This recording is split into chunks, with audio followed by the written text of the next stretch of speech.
Welcome back students to module 3.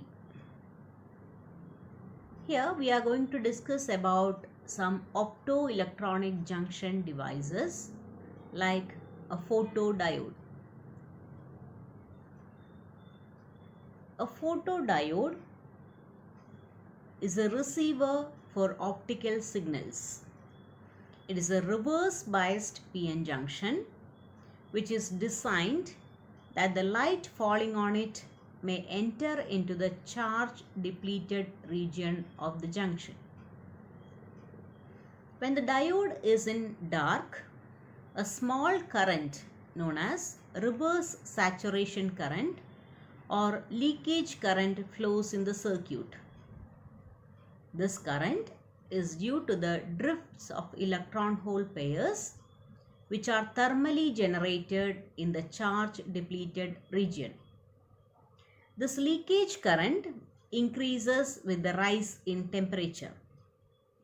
So here you can see a PN junction and light is allowed to fall onto the junction and it is biased in the reverse biased condition. That is, the P region is connected to the negative terminal of the battery and N region is connected to the positive terminal.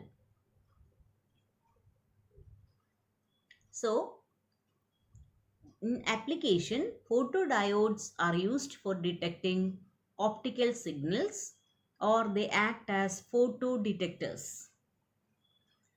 This is a special type of PN junction diode made up of photosensitive semiconducting material. The diode has a transparent window to allow light to fall on to the diode. To notice the amount of current, a microammeter is also connected in the circuit.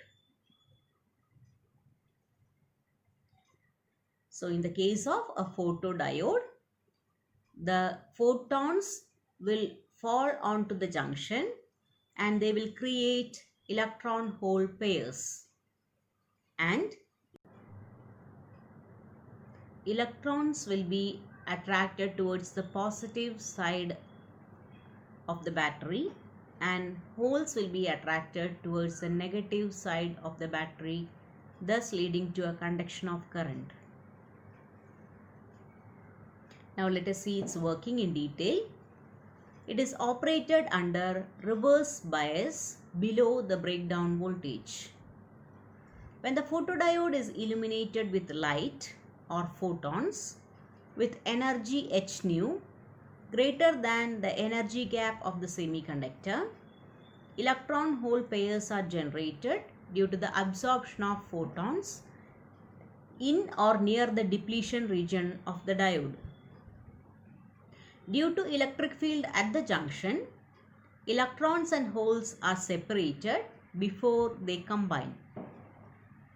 The direction of electric field is such that the electrons reach the N side and holes reach the P side. The movement of electrons and holes gives rise to EMF. When external load is connected, current flows. The magnitude of photocurrent depends on the intensity of incident light. In reverse bias, we can observe that as the intensity increases, the current also increases. This is the characteristic curve for a photodiode.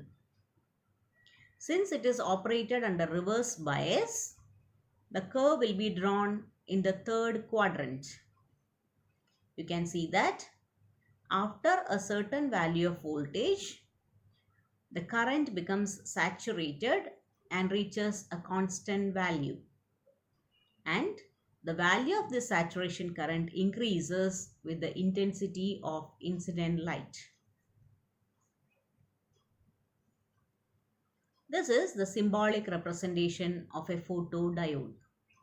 We'll have to show the light entering into the diode.